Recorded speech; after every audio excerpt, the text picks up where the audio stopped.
All right, good evening, everybody. This is Craig Blanchett, Optimal Health Coach, and we're going to be going through Take Shape for Life University tonight again. And it is tonight what we are doing is we are covering Chapter 21, which is what we call the well-being chapter, creating well-being in your life and balancing your work and life and stress and those kind of different things. And so this is one of my favorite chapters.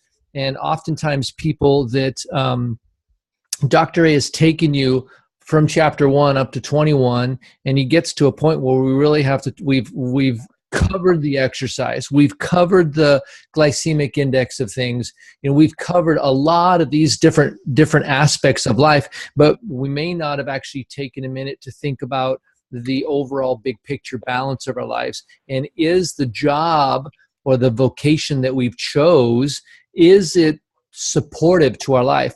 We just did a webinar with almost 400 people tonight, and some of the people said that they were nurses and that they work 12-hour shifts, and just some of the different jobs that people have that are really stressful. If you have a boss, think of it, you could have a job that you love, and they hire a new manager for you, and the manager's just horrible.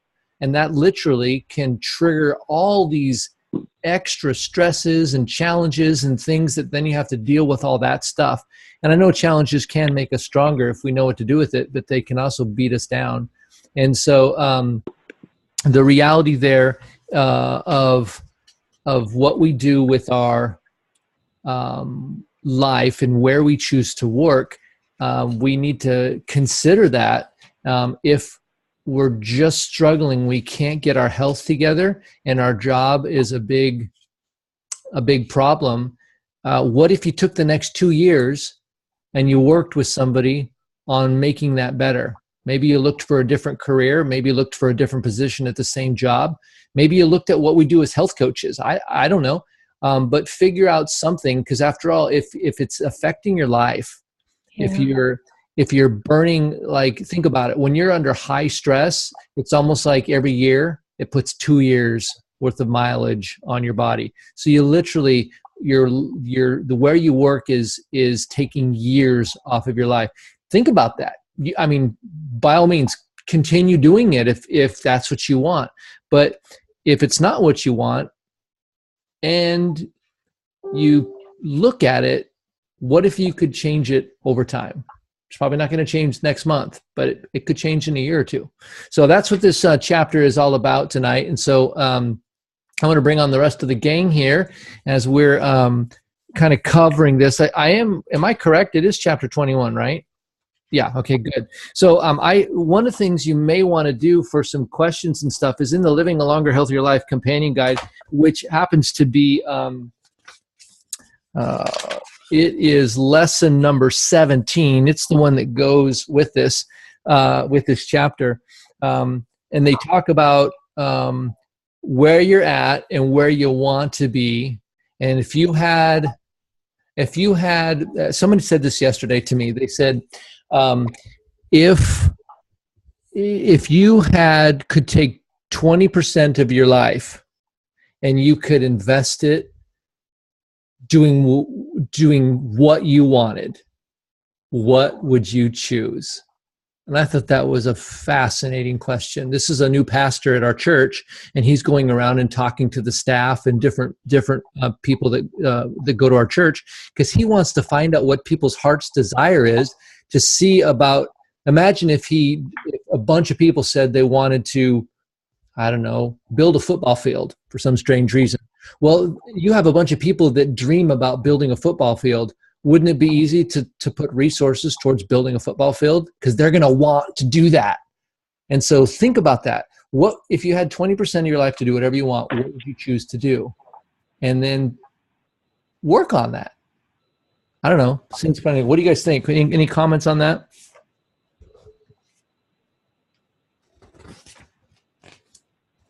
Well, okay, I'll jump in. Thank you, Barb. Yeah, well, you're welcome. 20% of my life to invest in something that I actually wanted to do, I'd do it. Mm-hmm. What would you do? Yes. What would be What one? would I do? I really am all about kind of giving Mhm. myself. What would I, in helping people? I would take that 20% because I'm a health coach right now, and I don't feel as if I give enough of my time to that Mm. to help people find and do what matters most to them. Mhm. Yeah. And that's what I would do. Yeah. Thank you. How about you, Linda? Um, I'm very happy with what I'm doing now, Mhm. but I know I can't keep the pace up for too much longer. Mhm. And I would like to grow my health coach business too, and kind of phase back from the real estate business. And Mhm. What if yeah, it was neither of those? Think about something that you're not doing currently that you would do if you could. Does anything else come to mind? probably just be more involved with my family and friends, have the Mhm. time to spend with them. Mhm. Would there be something specific that you would do, like just hanging out at home, or would you do more board games, or would you Oh, trip no, hikes, or what would you yeah, do? just be with them. They're spread out the country, so I guess it would be me traveling. Okay, that's a good idea. Yeah. Awesome. So, how about you, Stacey? I'll unmute you there. Go ahead. So I found that question interesting because this is a question my husband asks me on a weekly basis. Really? What is it going to make to make you more happy? It's a very similar question to that. And I always struggle with this one because my life revolves around my family, my kids, my house. But I have a problem of getting out of my own way to make myself happy. So this is a question I can never answer for myself. So I love hearing other people's answers because it almost inspires me to dig deeper to find that. Because I told my husband this the other day, when I'm faced with what's going to make me happy versus what's going to make those around me happy, it's always an easy choice for me to choose to make those around me happy. That's one thing that's great with this health coaching is coaching people is making me happy as well as those around me happy at the same time. So that's one thing I love about that. Mm-hmm. That's great, Stacey. So here's the deal. What if you didn't, because believe it or not, it's a Goldilocks kind of a situation, I think, is we either think about ourselves all the time or we think about other people all the time, right? And actually, a lot of times, believe it or not, the reason why we think about other people all the time and serve them is because how it makes us feel. So oddly enough, that's still a self-focused kind of thing. But what if you took some time to just find balance? I call it self-care, where you do something for you that doesn't really involve other people.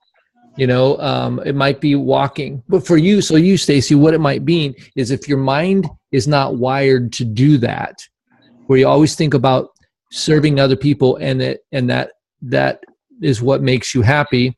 So what if you just started with 15 minutes a day and said, what could I do that would be refreshing, or I don't know if you heard this, but the word recreational or recreate is to recreate yourself. And so what could you do to go and recreate yourself? And maybe you're just thinking about it to begin with, is just thinking about it. That's all you're doing, practicing time on saying, what do I love? I find it funny, interesting when I talk to people about hobbies and they go like, I don't know, what's a hobby? They really, as we get older, we just don't have hobbies. And so it's like, what would you do if you had a hobby? One of the things that we do in our house is we have a puzzle. We used to do it just during the holidays, but now we have a puzzle that's pretty much going 24/7, and we'll sit down there, and we spent 45 minutes tonight, my wife and I, just doing some puzzle, watching a TV program and talking. And that keeps my mind active. I'm problem solving, and it's a challenge, but it's fun. And so just little things like that is what we do here. We have one new face here. I don't know that I've met you. It just says Samsung. What's your name? Hi. Can you hear me? Hi. Yeah, I can hear you. Oh, you can hear me? I'm Tiffany. Tiffany. And who invited you, Tiffany? Geraldine and Stephanie Tyler. Oh, I know those people. You know that Stephanie's my mom? Oh, is she? Yep, she is. So good job coming on tonight. And Gigi is here and Steph's on the telephone. But if you take your phone and turn it to the side, you'll get a little bit better window. Yeah, and then if you swipe to the left, you'll see there's a bunch of other people here with us. But anyway, welcome. Glad to have you. Thank you. Yeah. So I'm curious about on page 269 of the Habits of Health, it talks about the two continuums. We got failure to success. So failure on one side, success on the other, and then fulfillment and depression. And so I'm curious if you were to analyze yourself, failure to success, where are you on that continuum? Are you 50%, 60, far right, success would be a 10, failure would be a 0, and then fulfillment would be a 10 and a 0. So where do you find yourself on each continuum? Anybody want to jump in and kind of share? Are you in the thriving? Are you in the worn out, contented, burned out? Boy, this is a hard thing to have to admit. Yeah. Well, and I wonder, why do you think that is? Because I'm not one of those people who like to kind of look at reality very often. Mm-hmm. So, but I'm learning. That's the only way that we grow and we change. And current reality is only that, current reality. I love the fact that we are learning and reinforcing the fact that current reality is changing all the time, and it changes faster when you know where you currently are, I think. So if you're not where you want to be, I want to feel that, because that's going to move me. Oh, no. And I'm one of those people, I'll admit it, that, I'll just deal with the brush fires as they come rather than kind of engage. So that's. So where did you say on a failure? So which quadrant do you think you're in? Contented, burned out, or worn out? No, I would say worn out. Wow. Successful, but depressed. Okay. Well, I don't know that I'm depressed so much, but it's just, I want something to change, and I know that has to initiate with me, and you earn it. Yeah. People don't become healthy by accident. You earn it. When you went through Super Bowl, if you felt good on Monday, it's because you earned it on Sunday. Yeah. And if you felt like, you probably didn't do a whole lot of work, and so you didn't get to enjoy the benefit of that work. How about you, Kim? Where would you say you are on that? I think maybe a similar place as Barb. I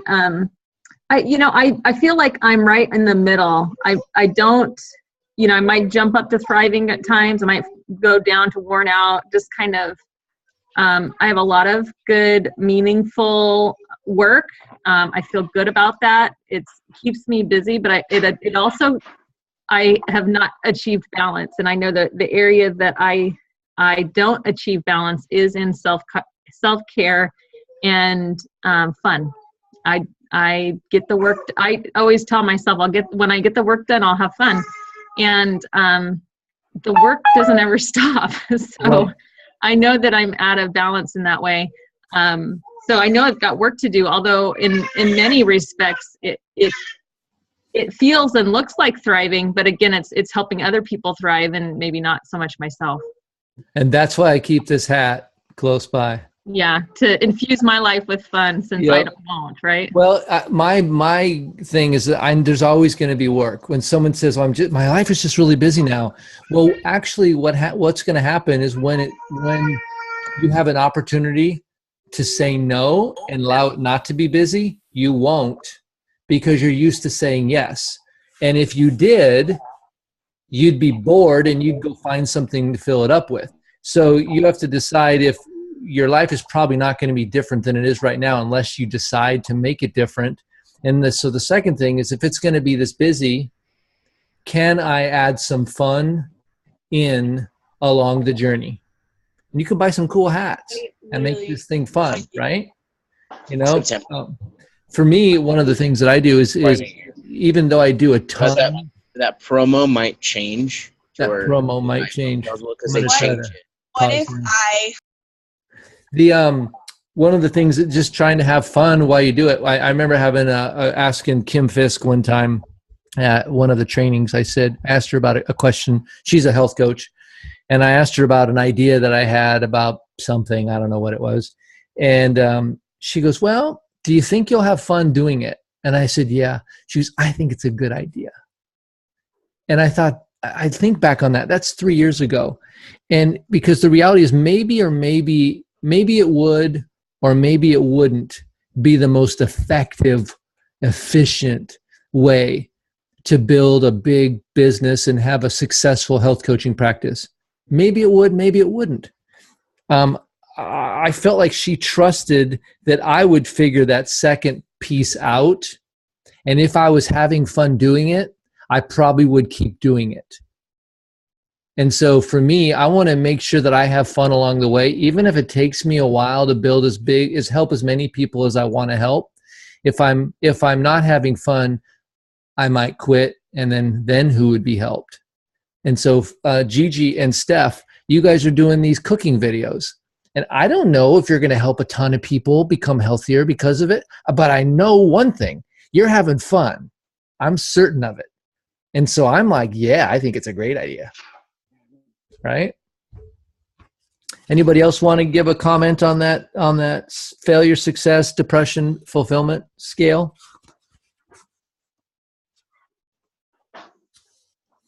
All right. So on page 273, Dr. A goes through a couple of finding what really matters. He says some final tips.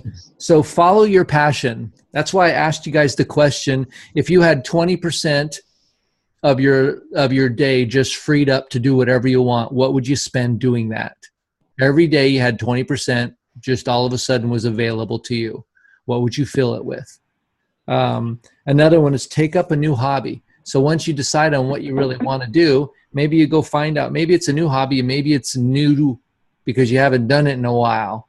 You know, it's the new to you, or coming back around. A craft or sport or an adventure. One of the things I do personally is I like to fly electronic helicopters, remote control helicopters. And the other thing is that I've been starting to play a little bit of video games. I kind of got away from video games because I thought they're a waste of my time. And then I ride my hand cycle. So figure out, what is a hobby that you used to do? My mom, she used to do macrame all the time. I haven't seen her do macrame in a long time. I don't even know if macrame is still, maybe it's illegal. Maybe you can't even do it anymore. I don't know. But she used to do all these things and make these plant stuff, you know, and I knew she just loved. Now she makes knitting. She knits wherever she's at, she's knitting. Enjoy the arts. Maybe that's something you like doing, or you could learn an instrument, or go take a drawing class, or I don't know, just do something crazy for a month. Explore nature. I don't know where you live, but we live in a pretty amazing part of town and part of the world. And there's lots of little trails and stuff that aren't more than 15 minutes drive. Get in touch with your spiritual side, maybe, and get involved in a Bible study, or go get around some people. And apologetics is something that I love. Just talking about giving a defense of something you believe in. And so I'm thinking of creating an apologetics club where we meet once a week on Zoom and we do something fun. Spend time with others. I've been able to recently, these are just some ideas for you, but lately I've been doing these workouts on Zoom. I like to work out and I like to hang out with people. So we're doing these exercise Zoom meetings, and we have people from all around the world, as far as Australia, that tune in to work out with us together. And believe it or not, Monday, this week, Monday, yesterday morning, it was 7 a.m. and no one showed up. But I showed up because I'm the one that started it. And so I had to show up. And you know what? That's the whole reason why I did it in the first place, is so I would show up. And so those are just some ideas that Dr. A has in his book. But really, if you don't take time to think about this now, when will you? You get to it next year. Well, next year's going to come and it's going to look pretty much like this year. So what are you going to do to make next year different? You could start now. And like I said, with Ash, oh, she's not on anymore. Was it Ashley? I can't remember her first name. Stacy Anderson. And maybe for her, it's just taking 10 minutes to just stop and think about it. Stop and think about what would I do if I could do anything.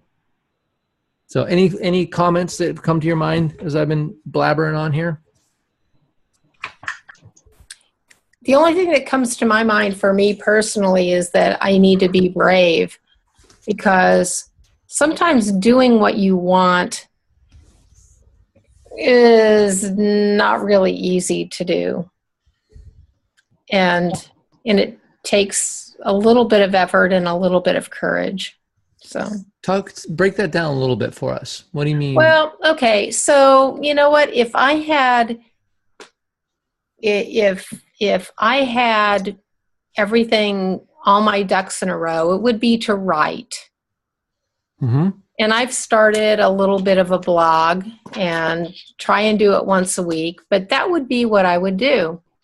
How much time do you think that it takes a week to write a little blog? Well, no, and I've been really good until I got sick last week, and now I'm a week behind. Mm-hmm. But you know what? It really does. For me, it is, I have a lot of thoughts and a lot of ideas to share. But when you come down and you have to commit to something, that's hard. Mm.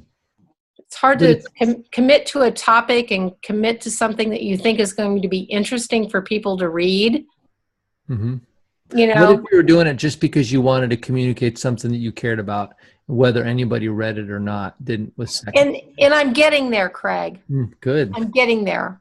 But it's like, no, I want to be the next big blogger of the year, and have somebody want to write a book about me. Yeah, no, I have to get over that. It's probably not as glamorous as it sounds. No. And by the way, ever as glamorous as it sounds. You said you're a week behind. You get a bye week when you're sick, so you're not a week behind. You're actually right up on speed, and just get after it this week. Well, thank you. Yeah, we're just going to give you anybody who's with me, right? You're a week behind. Sure, no, you're not. Hey, wait a minute. I started this in 2014, and it was going to be every week, and then it was once a month, and then it came out to, well, okay, I hit March, and then that was the end of it. So I'm actually ahead. Nice. Awesome. Well, great, guys. Thanks for discussing this chapter. Next week, we're going to go through chapter 20. And Kim, do you want to tell us a little bit about what chapter 20 is going to entail for us? I just totally sprung that on her because I didn't have my page open. If I can get to the beginning of the chapter here. Yep. It's page 243. I just found it. Yeah, you probably, yeah. Let me see. It's a surprise. It's being the best you can be. Being the best. Who would not want to be the best you can be? Yeah. And you get to optimize your life at any age. Doesn't matter. That's right. And the neat thing about it is that nobody else can be anywhere close to as good as you could be. So why not focus on being the best you can be, right? Yeah. Well, awesome. Thank you, Kim. Maybe you can help me teach that next week. What do you think? Yeah, I'm pretty much an expert in this category. Yeah. Good. All right, guys. Well, hang around here. I'm going to stop the recording, and I'll be right back, and we'll do a little bit of coach training, and I'm going to meet our guest a little bit here as well. So stand by.